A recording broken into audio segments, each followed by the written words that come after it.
PHDCCI के president Shri Pradeep मुल्तानी जी, उपस्थित मेरे सभी मित्रों, आप सबका मैं मध्य प्रदेश की 8.5 करोड़ जनता की ओर से हृदय से स्वागत करता हूं। हमारे प्रधानमंत्री श्रीमान नरेंद्र मोदी जी केवल देश के नहीं, दुनिया के सबसे लोकप्रिय नेता है, विजनरी लीडर हैं और एक वैभवशाली, गौरवशाली, संपन्न, समृद्ध भारत के निर्माण के भगीरथ प्रयत्न में लगे हुए और उनके नेतृत्व में देश हमारा लगातार आगे बढ़ रहा है। हम देख रहे हैं कि लगभग 2 साल से हमारा देश कोरोना की चुनौती से जूझ रहा है। हम सब तीसरी लहर के मुकाबले के लिए भी तैयार हैं। सावधानियों सहित आवश्यक तैयारी कर रहे हैं, लेकिन प्रधानमंत्री नरेंद्र मोदी जी आपदा को अवसर में बदलना जानते हैं और इसलिए कोविड के संकट के दौरान ही उन्होंने एक मंत्र हमें दिया, आत्मनिर्भर भारत का मंत्र। जैसे ही प्रधानमंत्री जी ने आत्मनिर्भर भारत का संकल्प लिया, वैसे ही मध्य प्रदेश ने यह तय किया, आत्मनिर्भर भारत के लिए आत्मनिर्भर मध्य प्रदेश। हमने रोड मैप तैयार किया उसका, क्योंकि देश को अगर आत्मनिर्भर बनाना है तो राज्यों को आत्मनिर्भर होना पड़ेगा और उसके 4 प्रमुख हमारे स्तंभ हैं। एक, इंफ्रास्ट्रक्चर, भौतिक अधोसंरचना, जिसका जिक्र अभी हो रहा था, चाहे वो रोड कनेक्टिविटी का मामला हो, एयर कनेक्टिविटी का मामला हो। समुद्र तो मध्य प्रदेश की सीमाओं में है नहीं, लेकिन पहली चीज इंफ्रास्ट्रक्चर, भौतिक अधोसंरचना। दूसरी, गुड गवर्नेंस। तीसरा, हेल्थ और एजुकेशन। और चौथा, अर्थव्यवस्था और रोजगार। लेकिन जब हम अर्थव्यवस्था और रोजगार की बात करते हैं तो उसके लिए भी पहले 2 स्तंभ जिनकी मैंने चर्चा की, एक इंफ्रास्ट्रक्चर चाहिए, बेहतर कनेक्टिविटी चाहिए, और दूसरा गुड गवर्नेंस को अगर हम उद्योगों के संदर्भ में कहें तो ईज ऑफ डूइंग बिजनेस। नियम प्रक्रियाओं के मकड़ जाल में निवेशक न उलझे, उसको सिंगल विंडो कहिए, सिंगल टेबल कहिए, लेकिन उस पर हमें बेहतर काम करना पड़ेगा। और मुझे बताते हुए खुशी है कि चाहे भौतिक अधोसंरचना हो, अब मध्य प्रदेश में एक हम चंबल के बीड़ों में, जहां कभी डकैतों के आतंक का राज हुआ करता था, हमारे पास पर्याप्त भूमि मौजूद है। वहां हम अटल एक्सप्रेस वे का निर्माण कर रहे हैं। एक, हमने नर्मदा एक्सप्रेस वे बनाने का फैसला किया है। नर्मदा जी मध्य प्रदेश की जीवन रेखा है, पूरब से लेकर पश्चिम तक पूरे मध्य प्रदेश में। ये केवल एक्सप्रेस वे नहीं रहेंगे, तो इनके आसपास इंडस्ट्रियल कॉरिडोर विकसित करने के हमने फैसला किए, इंडस्ट्रियल टाउनशिप खड़ी करने के हम प्रयास कर रहे हैं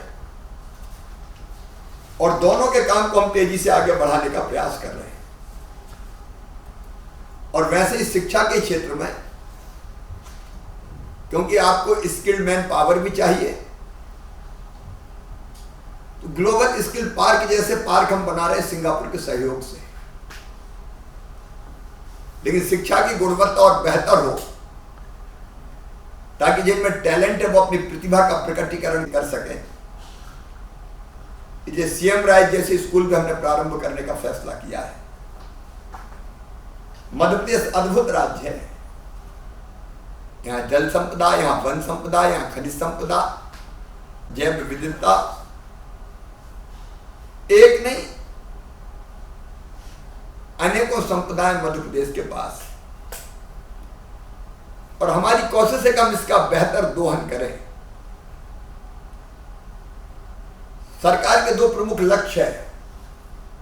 एक, मध्य प्रदेश के नौजवानों में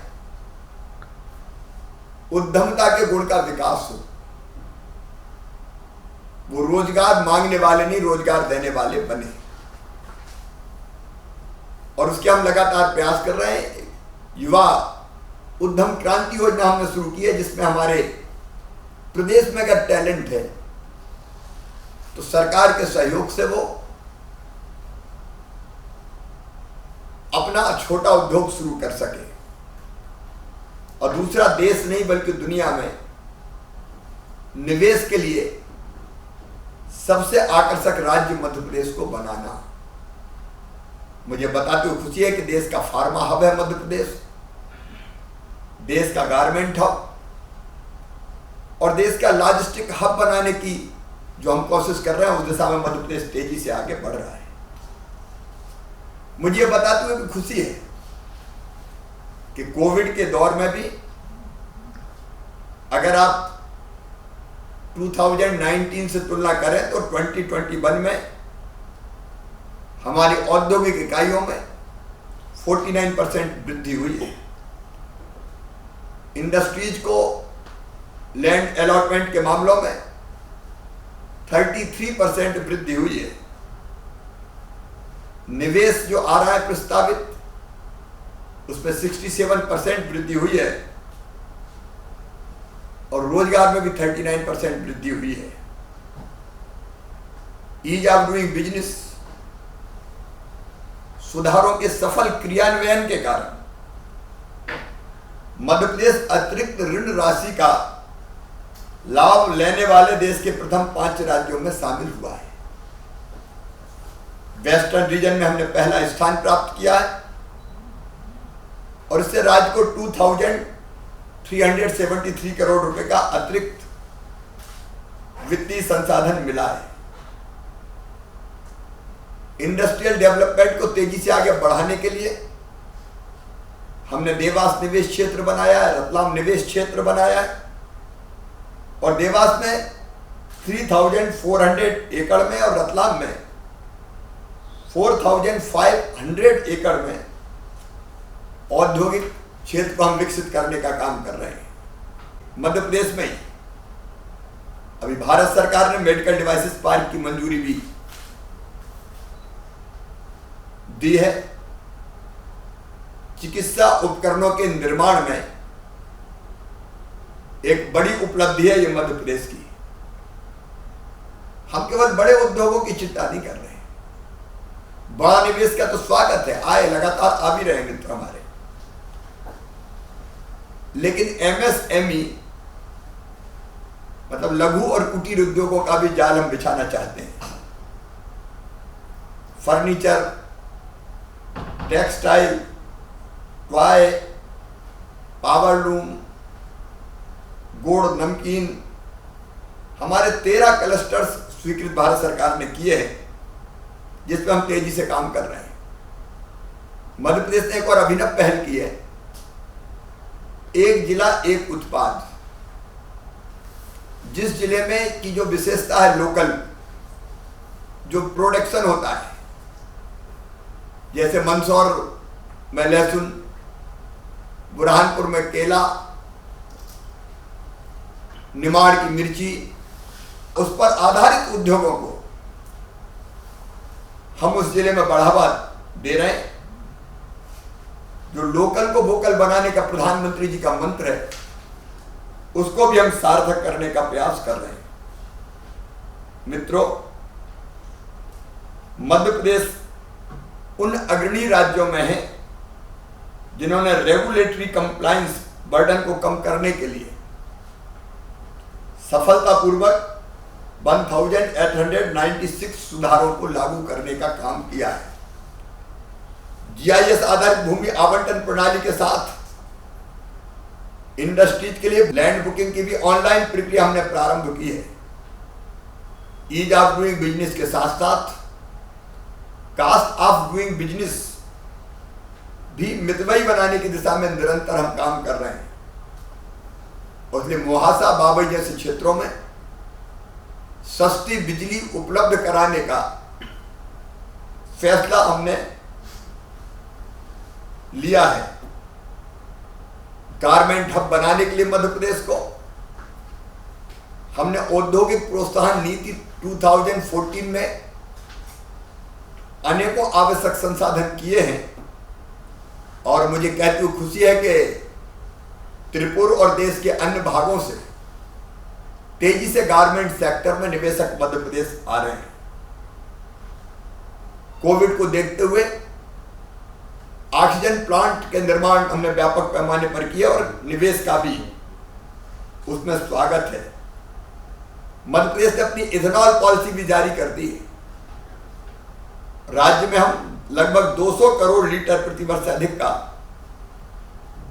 इथेनॉल बनाए, उत्पादित करें, इस दिशा में हम काम कर रहे हैं। मुख्यमंत्री उद्यम क्रांति योजना मैंने नौजवानों के लिए लागू किया, उसका मैंने जिक्र आपसे पहले किया था। मित्रों, भारतमाला परियोजना के अंतर्गत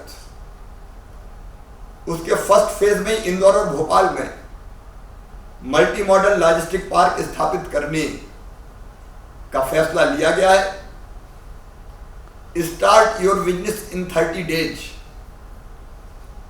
एक मंत्र मैंने दिया कि अगर आपको अपना उद्योग लगाना है, निवेश करना है, तो 30 दिन में, 30 डेज में सारी परमिशंस आपको मिल जाए और इसके लिए आवश्यक जो आपको अनुमतियां चाहिए उसके लिए हमने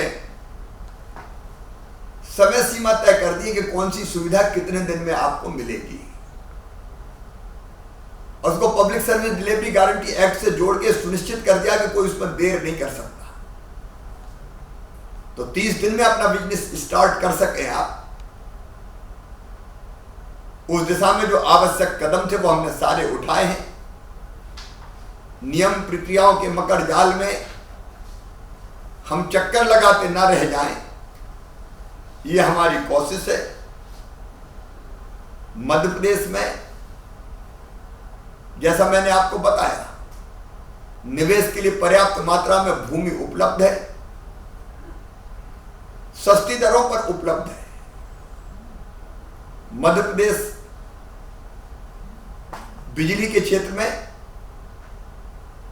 सरप्लस उपलब्धता वाला प्रदेश है, उसकी कोई हमारे पास कमी नहीं है। मध्य प्रदेश में पानी है, मध्य प्रदेश में स्किल्ड मैन पावर है, मध्य प्रदेश में मैंडेज लॉस नहीं है। मध्य प्रदेश ऐसा प्रदेश है जहां किसी के साथ कोई भेदभाव नहीं होता। जैसे दूध में शक्कर डाल देते हैं तो दूध और शक्कर मिलके एक हो जाती है, वैसे मध्य प्रदेश आने वाला, मध्य प्रदेश आके भारत के नागरिक तो हैं ही, मध्य प्रदेश वासी बन जाता है। मध्य प्रदेश में मैंने कहा कि एक निश्चित समय सीमा में सारी परमिशंस आपको मिलेगी, ये सुनिश्चित किया है। हमारी ब्यूरोक्रेसी निवेशकों को हर हालत में सहयोग करने वाली है और मध्य प्रदेश में मैं भी हूं जो हर मंडे, हर सोमवार को हमने फर्स्ट हाफ अपने निवेशकों से चर्चा के लिए ही रखा है। मुझे लगा कि बड़ी बड़ी इन्वेस्टर मीट के बजाय 1-to-1 जो मीट होती है, हम एक दूसरे से मिलकर चर्चा करते हैं और बैठ के साथ में निवेश के रास्ते में आने वाली बाधाओं को दूर करते हैं, सुविधाएं देते हैं, तो परिणाम ज्यादा प्रभावी आते हैं। और इसलिए मैं आप सबका मध्य प्रदेश की धरती पर स्वागत करता हूं। मध्य प्रदेश आइए, निवेश कीजिए और आत्मनिर्भर भारत बनाने के संकल्प को पूरा करने में हमें सहयोग दीजिए। आप जब भी आए, मैंने बताया एवरी मंडे मैं निवेशकों से मिलने के लिए तैयार रहता हूं।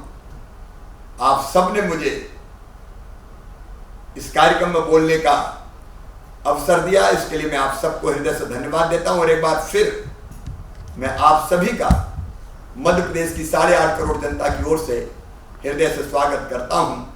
आइए मध्य प्रदेश, हम आपकी प्रतीक्षा करेंगे। धन्यवाद, नमस्कार।